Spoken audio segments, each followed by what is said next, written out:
I sat on the edge of the bed, holding the cane they gave me after the accident. Downstairs, the hallway light flickered once, then stayed on.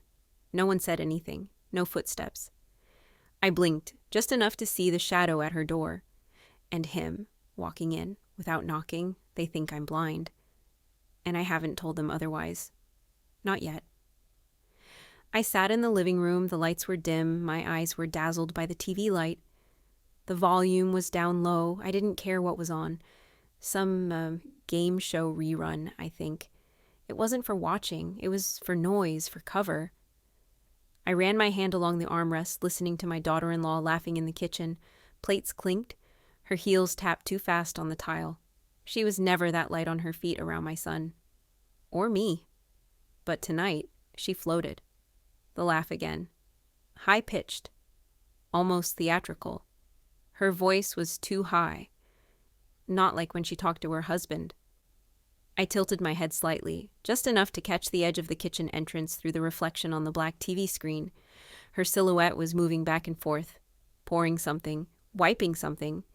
And then, another laugh. Not hers, lower, male, not my son. I didn't move, didn't flinch. I blinked once. Light from the window stung my eyes. My eyes stung. My heart beat faster when I saw the shadow of a man passing by the window. He passed quick, like he knew which angle avoided my line of sight. But not well enough. I adjusted the throw blanket on my lap. Slowly, deliberately. I'd learned to slow everything down since the accident. Makes people forget you're listening, makes them forget you're still here. She walked into the living room, holding a glass of water, smiling too wide. "Do you need anything, Mom?" she asked. I looked up, not directly, just a little off to the side like before, like when I really was blind. I just nodded. That's all it took.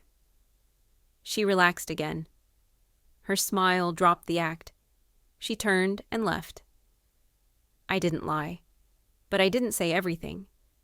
They think I see nothing. They think I'm still lost in that dark fog the doctors predicted would never lift. After the crash, they said the damage was permanent. My son cried. She pretended. Everyone went quiet around me, like I was already gone. But the fog faded, not all at once. Just little pieces. Light from the window, the flicker of the microwave, the edge of my own hand. I said nothing.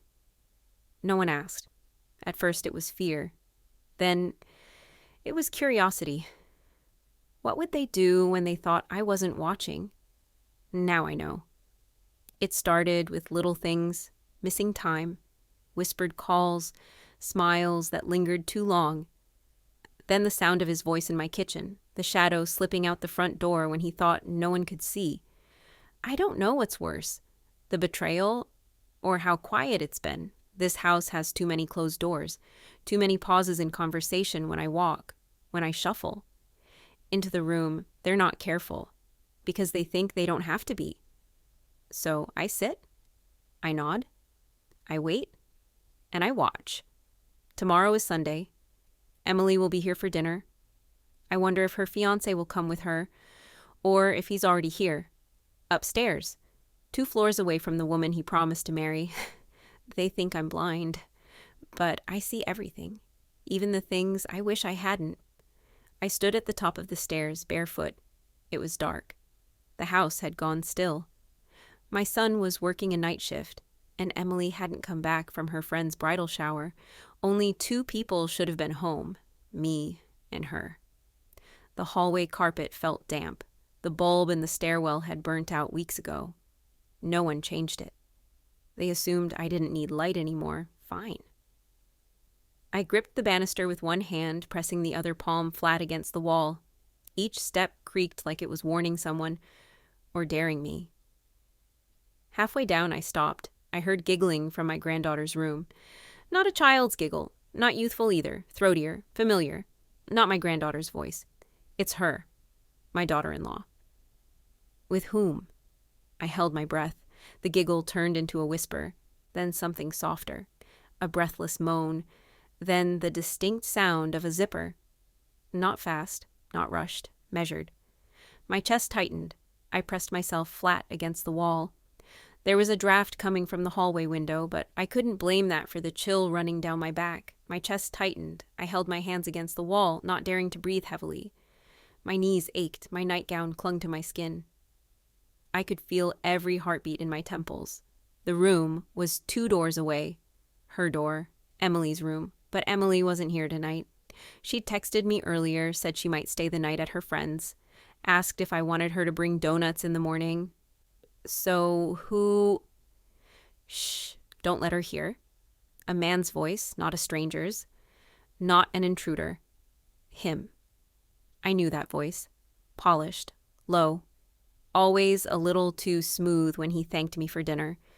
Always a little too generous with the wine when Emily wasn't looking, her fiancé. I didn't move. Not forward, not back. I just stood there, palms flattened, ears wide open. The wall felt cold. So did I. There was laughter again, a sharp gasp. The squeak of a bed spring. I shut my eyes and opened them again. Nothing had changed. They were still in there. Still thinking I was just a ghost in this house. A blind old woman with nothing left but shadows. He used to bring her flowers. Emily, I mean. Every Sunday, sunflowers, her favorite. After 3 months, the flowers stopped. He said he was busy. I believed him. The next morning, I stayed in my room. Let her bring me coffee. Let her smile. Let her lie. She asked if I slept well. I said yes. She kissed my forehead. Her lips were cold. I sat by the window after she left for yoga. I stared through the glass, blurred as it was, at the faint tracks in the driveway. 2 cars had been parked overnight. Hers and his. No one said a word. No one needed to. That night changed something, not just in what I knew, but in what I could no longer pretend not to know. He wasn't decent, she wasn't loyal, and I wasn't blind. Not anymore. I sat in the bathroom, the light from the yellow bulb shining on the yellowed brick wall. The fan hummed overhead, slow and uneven. The mirror was fogged, though no one had showered in hours. Steam clung to everything in this house now. Thick, slow truths that wouldn't clear. I picked up her toothbrush, carefully examining the lipstick stains still on the bristles. Red. Not a shade Emily wore. Too bold, too calculated. It had been sitting in the ceramic cup beside mine. No attempt to rinse it, no shame, just routine. Who was she putting on makeup to meet when the whole family was out? My son worked double shifts. Emily was at her internship. I stayed home, quiet, watching. She, meanwhile, had a pattern. Lipstick, hair curled, not tight, just enough to look undone. Phone clutched in one hand, eyes darting to the front door, and always dressed like she was going somewhere, even when she never left. I set the toothbrush down. My hands were shaking. I put the toothbrush down, wiping it with my towel. Not hers, mine. I shouldn't have done that, but I couldn't help it. Something about seeing the red smear against the white bristles, it made my throat feel dry. There was a sound outside the bathroom door. I froze, soft footsteps. Then the familiar creak of the floorboard by the linen closet. She was standing outside, speaking in a hush. No, she doesn't know, I'm sure. Silence, then. He said he was bored with Emily. Her voice low and flat, barely above the crackle of the phone line. I didn't breathe. I know, she added but it's not my fault she's so naive. Silence again, then the retreat of footsteps. I waited, counted to 30, then opened the door. The hallway was empty. She had gone back downstairs, probably to make tea, or to pour herself a glass of wine and pretend she hadn't just buried a blade in the back of the girl who trusted her most. I stepped into my bedroom and sat on the edge of the bed. The same bed I had shared with my husband for 41 years, before he died. The house used to be full of sounds. Clocks ticking, drawers opening, someone humming off-key in the kitchen. Now it was full of not sounds, the things I wasn't supposed to hear. The phone calls that stopped when I walked in, the glances exchanged when I asked too many questions, the silence that wrapped itself around me like a shroud.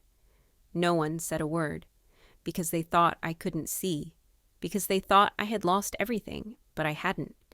I had eyes, and I had time. And every day I watched her dig herself deeper, right here in the house where my granddaughter kept her prom dress, where my son framed their wedding photo, where I once believed we were still a family. She didn't just betray Emily, she brought him here, into this space, into Emily's room, into the air we all breathed, and now I couldn't walk down the hall without tasting something bitter on my tongue. Still, I said nothing, not yet, but I started keeping notes, times, voices, details, a different kind of diary. I didn't know what I was going to do with it. I only knew I had to, because one day this house will demand the truth, and I will be the only one left who can tell it. I stood in front of the bedroom mirror, Emily's wedding dress hanging right behind me. It was still wrapped in its garment bag, zipped halfway open. Ivory lace peeked through the plastic, soft and fragile. She asked me to keep it safe, away from sunlight, away from dust. She said, "It's the most beautiful thing I've ever owned." She didn't know the ugliest thing was standing just across the hall. I stared at the phone I had just taken from my daughter-in-law's room. It wasn't locked. She trusted the blind woman to never look where she shouldn't. The screen was still warm in my hand. The photo had been taken. In a hotel, cheap patterned carpet, burgundy drapes, one of those white beds with too many pillows. And them. Together. Close. Smiling. His hand was on her hip. Her lipstick was smudged. No distance between them. No shame either. There was no doubt. This was a photo of the two of them in the hotel. Time stamped. 3 days ago. Same night, Emily stayed late at the library. She even called to check on me before midnight. "She okay tonight?" "She's fine," the daughter-in-law answered, and hung up. My eyes burned. I bit my tongue, holding back a sob. I pressed the side button on the phone, blacking the screen. My fingers felt stiff, cold. There was no excuse now. No room left for maybe. She was sleeping with him. The man her stepdaughter was about to marry. Right here, under this roof. She came home from those hotel rooms and set the dinner table, kissed my son on the cheek, laughed with Emily like nothing had happened. A draft passed through the open window behind me. The garment bag rustled, then the door opened. I didn't turn. She was behind me before I could lock the phone. "What are you doing?" she asked, too casual. I didn't answer. Then silence. Then her voice again. Lower, tighter. "Mom, don't ever touch my stuff." I turned. Her hand shot out. She grabbed the phone. Her eyes, no more smiling, no more sweetness, only menace. She stepped back slowly, not breaking eye contact. She didn't ask what I saw. She didn't need to. I looked at her. Really looked. Without blinking. Without fear. She stared back, breathing shallow. Then she turned and left the room, shutting the door behind her with care, not force. I stood there for minutes, maybe more. Emily's dress swayed slightly behind me. I touched the lace with the tips of my fingers. She would ask me soon if I still thought he was a good man. She trusted my judgment. Always had. What would I say? That her stepmother took him, that he let her, that while she imagined her future, they were tearing it apart, piece by piece, behind her back? I sat down on the edge of the bed. The springs creaked. I didn't cry. Not then. Instead, I looked at the dress again, and for the first time, I wondered if it would ever leave that hanger. I sat in the storage room, the oldest, darkest part of the house. The floor was cement, cracked in one corner. The single bulb overhead hadn't worked in years. That was fine. I didn't need it. Even when my eyes were bad, I could find my way here with just the air, the smell of dust and wood, the feel of the old paint can beside the shelf, the small splinter in the doorframe I always meant to sand down. I reached for the wooden box where I hid the tapes I secretly recorded. They were small, digital. I had learned to operate the recorder by touch. One in the kitchen, one behind the hallway vent, and one in the drawer near the foyer. I listened at night, always with headphones, always in my room where no one bothered knocking anymore. 6 tapes, 2 with nothing, 1 with whispers I couldn't place, and 3 with names. His, hers, Emily's. If I spoke out, the family would be destroyed. If I kept quiet, Emily would be lost. I sat still with the box in my lap, my hands resting on the lid. I could feel the grain of the wood pressing into my palms. The chill from the floor crept up through my legs, but I didn't move. The recordings weren't graphic, just enough to break hearts, enough to kill trust, enough to end things. Was I ready for that? I imagined the wedding canceled, Emily standing alone in her dress, her face crumbling in front of strangers. My son, blindsided, humiliated, and her still standing, still watching, pretending like she didn't burn the whole thing down. I also imagined the opposite. Letting it go, staying silent, letting that man walk Emily down the aisle with a ring in his pocket and another woman's lipstick on his collar, and the woman, her.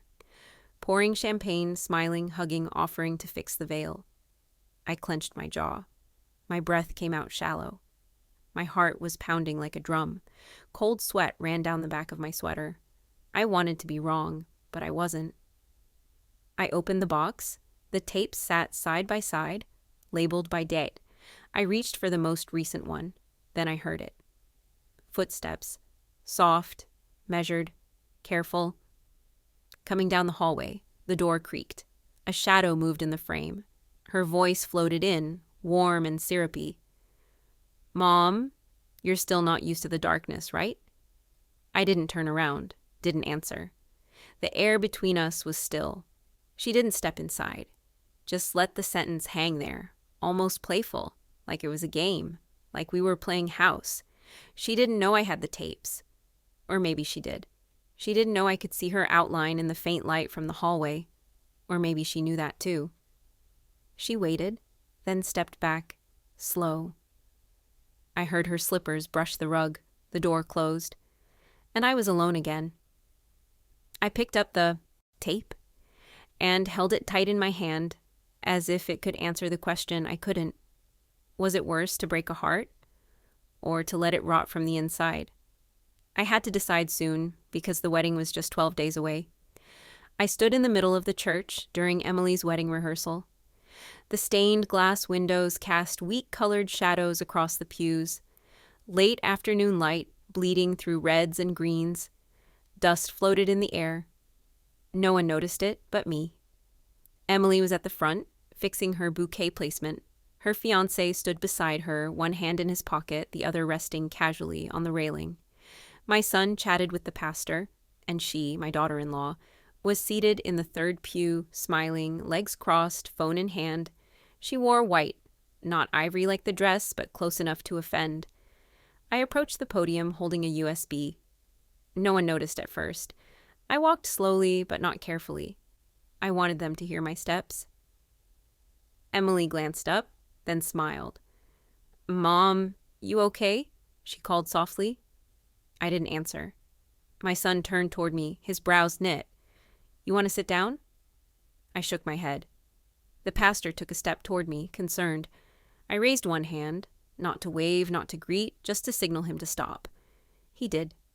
No one can speak for me. No one. I reached the podium, plugged in the USB.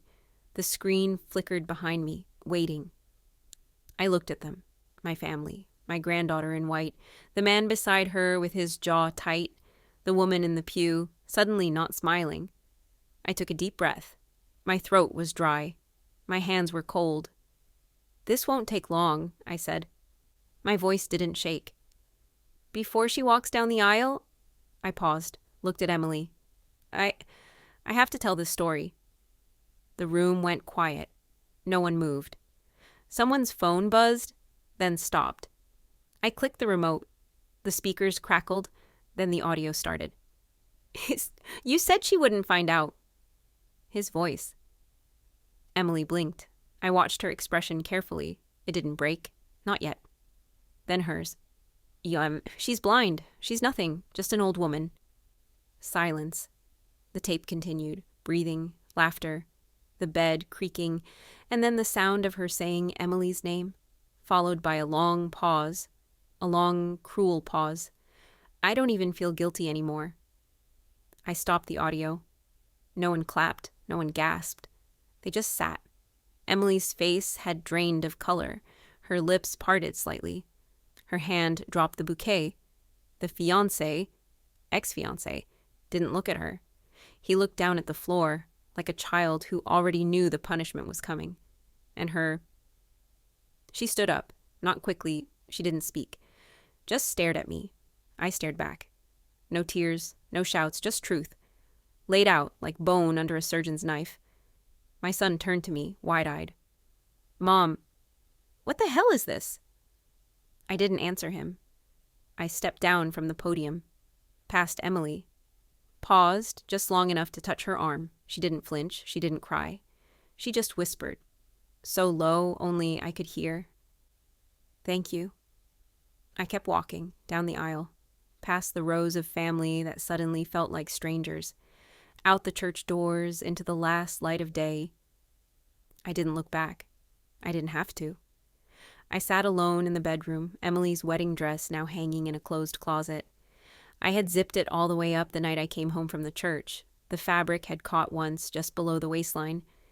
I didn't tug too hard, didn't want to damage it, just slid the zipper slow and steady, then shut the closet door like I was closing a casket. No one had asked for the dress back. No one asked me anything at all. I wiped my glasses clean, folded my handkerchief. They still called this the master bedroom, but nothing about it felt like power. The walls held more silence than furniture. The armchair in the corner hadn't been sat in for months. The lamp's cord was frayed. The carpet held the shape of footsteps no one wanted to retrace. The handkerchief smelled faintly of starch and lavender. Old habit. Still folded it the same way. One corner, then the other, crease sharp. I could see clearly now. But in this house, no one wanted to look at me anymore. My son hadn't spoken to me since the rehearsal. Not in words that mattered, just the basics. Pass the salt. Doctor appointments Thursday. Lights are off in the garage. Emily moved out. Said she needed air. Said she'd stay with a friend until things felt less raw. She didn't say when that might be. He left without a word. She packed his things. And my daughter-in-law? She stayed, because of course she did. There was no apology, no denial, no breakdown. Just a cold, practiced quiet. The kind of quiet that says, I've survived worse than this. We passed each other in the hallway like strangers.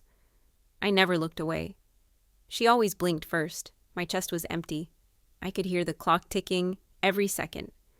The old wall clock hadn't worked right in years, but now it ticked again, loud and precise.